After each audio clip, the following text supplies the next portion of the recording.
Il s'enflamme, il s'insurge, il parle avec émotion. Benoît Dutrisac, aussi divertissant qu'édifiant. La rencontre du Rocher du Trisac. Dans ce cas-ci, est-ce que c'est criminel? Pas en tout. Une dualité qui rassemble les idées. Mais non, tu peux pas dire ça. On rembobine cette affaire-là. Non. Prends soin de toi, là. Oui, Hein, tu me tu protèges. sais. Je le sais. Contre toi-même.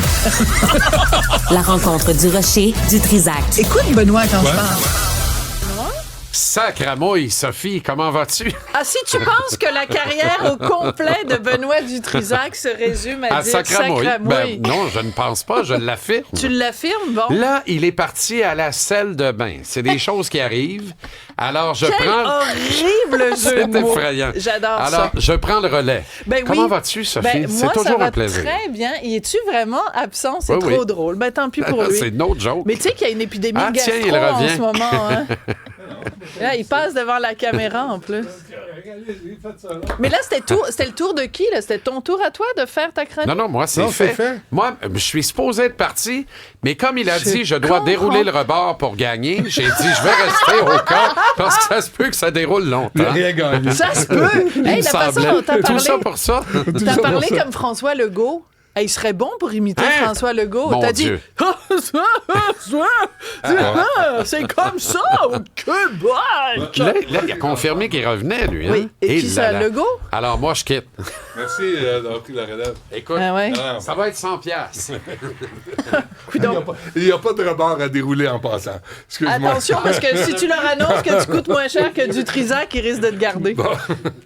Ça, encore faut-il. Encore faut-il. Bonjour, Bonjour. Benoît. Contente de voir que ma chronique est une priorité dans Toujours. ta feuille de route d'émission. Mais entre aller faire pipi puis ça, c'est comme j'ai décidé Ah oui, d'aller mais faire pourquoi pipi. tu as fait pipi à la dernière minute aussi? C'est Jean-Philippe qui a coupé des publicités pour me mettre dans le trouble. C'est pour Ah, ça, je c'est suis pour certain. ça. Bon, alors écoute, ce qu'on aurait pu faire, par contre, c'est faire jouer. Tu sais qu'on a un auditeur qui s'appelle René, qui s'amuse... Grignon, ouais. Oui, René Grignon, qui s'amuse des fois à faire de l'intelligence artificielle et des fois du manque d'intelligence ouais, naturelle. ouais, Dans le sens que c'est nous. Ouais, ouais. Tu sais, quand on niaise, toi et moi, Ouais, mettons. Là. ouais. Et là, on a niaisé hier. C'est vrai? Parce que je te parlais, pour ceux qui ne nous ont pas écoutés hier, d'abord, comment ça se fait que vous ne nous avez pas écoutés hier? Non, pas bien, bien. Et deuxièmement, j'ai fait jouer un extrait d'une vidéo de sensibilisation de l'ATPS, là, c'est le syndicat des techniciens professionnels en santé au Québec, et ils ont fait une vidéo contre la cyberviolence dans laquelle ils parlaient des FIM. Mais c'était vraiment ça, c'est prononcé comme ça s'écrit F-X-M-M-E-S, et c'est un mot inclusif, parce que c'est pas juste les femmes biologiques, ça inclut les personnes non-binaires, les personnes trans, etc., puis toutes sortes de déclinaisons du mot FIM.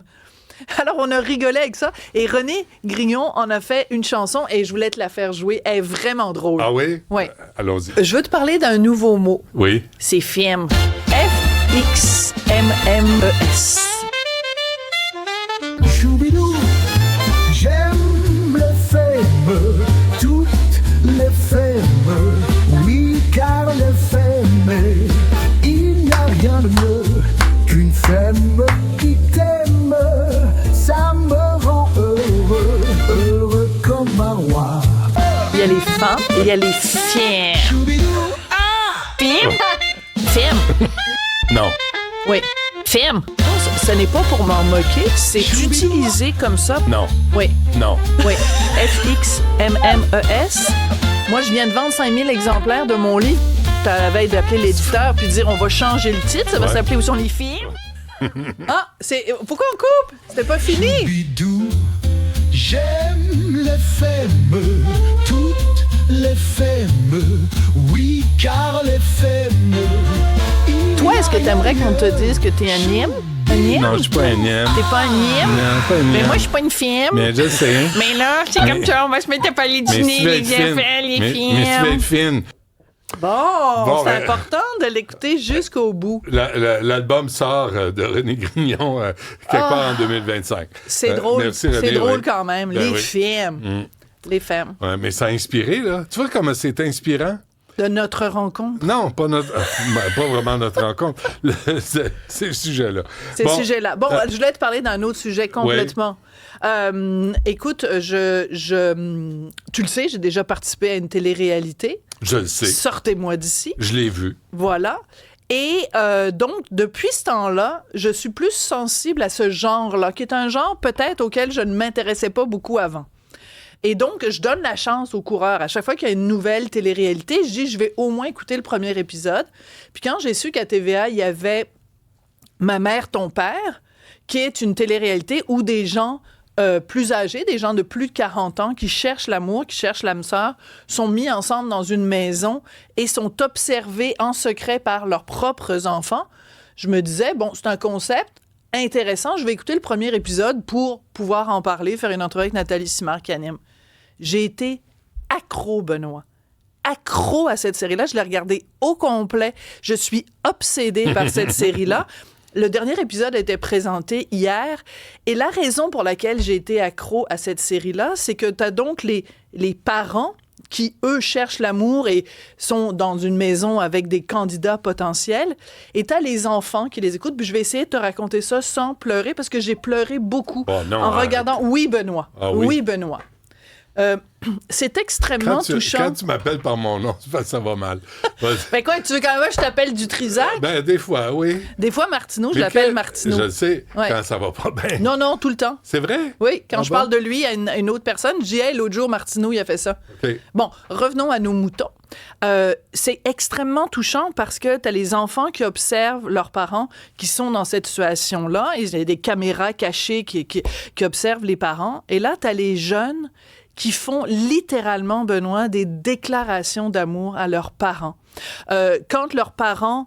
et quand ils voient leurs parents vivre des situations difficiles, je pense par exemple à un des candidats qui s'appelle Alain, personne ne le choisissait quand il venait le temps d'avoir une date, personne ne le choisissait, et t'avais la fille d'Alain qui était là avec les autres enfants, qui pleuraient, qui étaient émus, qui disaient, tu sais, des enfants qui connaissent leurs parents, qui connaissent la valeur de leurs parents, des enfants qui arrêtaient pas à chaque épisode de dire, tu sais, mon père, c'est un gars sensible, mon père, c'est un gars qui est correct avec les femmes, ma mère, je vais la protéger. Je pense au fils de Chantal, Xavier, qui arrêtait pas de dire, quand il y avait un gars qui s'approchait un petit peu trop, quand Yannick s'approchait un petit peu trop de sa mère, qui disait, moi, je vais défendre ma mère, puis ma mère a eu des peines d'amour, puis des fois, tu sais, moi, je veux la protéger, je veux pas que quelqu'un lui fasse de mal. Je me disais, en plus, ce sont des jeunes allumés qui s'expriment bien en français, qui sont respectueux, qui ont le sens de la famille.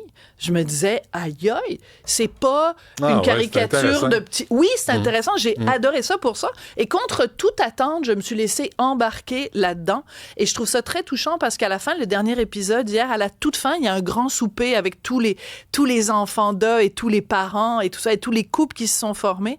Et Nathalie Simard, qui anime, vient les remercier et elle s'adresse aux jeunes en disant, vous êtes vraiment des modèles pour votre génération et je veux appuyer ce que Nathalie a dit, parce que trop souvent, à la télé ou dans les médias ou de toutes sortes de façons, on nous présente des modèles de jeunes qui, sont pas capables d'aligner deux mots ou sont des caricatures. Tu sais, on est beaucoup dans la caricature, dans les extrêmes, puis c'est correct aussi de dénoncer certains phénomènes de société ou de mettre en valeur un certain nombre de choses, mais on a là des jeunes avec des valeurs. C'est eux... c'est combien de temps? C'est une série? C'est 13 épisodes. Puis le dernier épisode était hier. Ben, certainement, Benoît. Puis sais-tu quoi? J'étais en contact avec la production, puis parce que c'est des gens que je connais, et je leur disais, pouvez-vous, s'il vous plaît, m'envoyer les épisodes à l'avance? Parce que je suis en manque. Puis là, ils disaient, ben non, Sophie, on peut pas te les envoyer à l'avance. Tu vas aller regarder le jeudi soir comme tout le monde, cette affaire. Mais là, j'étais accro. Puis je me disais, mais qui va partir? Puis qui... Mais surtout, ce qui m'a touchée, parce que, bon, pour toutes sortes de raisons personnelles, familiales, moi, ben, tu sais, ma mère est décédée cette année, j'ai pas eu une relation idéale avec ma mère, mais je regardais ces jeunes qui parlaient de leurs parents avec une sincère... une vraie relation d'amour. Parce que, tu sais, que des parents aiment leurs enfants, on est habitué. Mais que des jeunes dans la vingtaine Ils voient la beauté. Voient la beauté de leurs parents, puis la complicité. Puis les parents, ils étaient là pendant, quelques jours, évidemment, enfermés dans la maison. Tous les parents disaient à quel point ils s'ennuyaient de leurs enfants, puis tout ça. Puis quand ils allaient retrouver avec leurs enfants, je trouvais ça beau. Je trouvais ça... C'était des valeurs familiales. C'est-tu quoi, la famille, là? Tu sais, des valeurs familiales. On peut-tu aussi, des fois, revenir à l'essentiel? Des enfants qui disaient, moi, je serais fière de t'avoir comme beau-père. Oh, mon Dieu, je me disais, quelle belle déclaration d'amour à la famille. Alors que partout, quand il y a le beau-père qui arrive, c'est un trou de cul, c'est un pas fin. Puis la belle-mère, c'est une marade, puis c'est des conflits, puis tout il est ça. temps qu'on s'ajuste un peu. Hein? C'était une émission qui est pleine d'humanité, mais je veux vraiment dire à tous ces jeunes-là, tous autant qu'ils sont, à quel point vous m'avez impressionné. Frédéric, le fils de Maurice, tous ceux qui ont suivi la série vont savoir de qui je parle. Frédéric qui était plein d'amour pour son père, qui disait, mon père, il faudrait qu'il souffre plus, qu'il arrête, qu'il lâche prise, puis tout ça. C'est des enfants qui connaissent intimement leurs parents. Ça. C'est un beau concept. Vraiment une belle émission. Puis je voulais rendre hommage à ces jeunes-là parce que souvent, je suis très critique de cette génération-là. Oui, je trouve. Oui, mais c'est correct aussi. Puis, tu sais, on l'est tous. Puis c'est le fun d'avoir d'autres modèles. Ça ne veut pas dire que tout le monde est comme eux, mais ces jeunes-là aussi existent. Est-ce qu'on peut leur rendre hommage et leur lancer des fleurs? C'est fait. Puis, qu'est-ce qui dit qu'à un moment donné, on ne va pas lancer le pot à d'autres membres de la génération? Mais bref, Ça viendra en temps et lieu. Merci, Sophie. On t'écoute à 14h. Merci.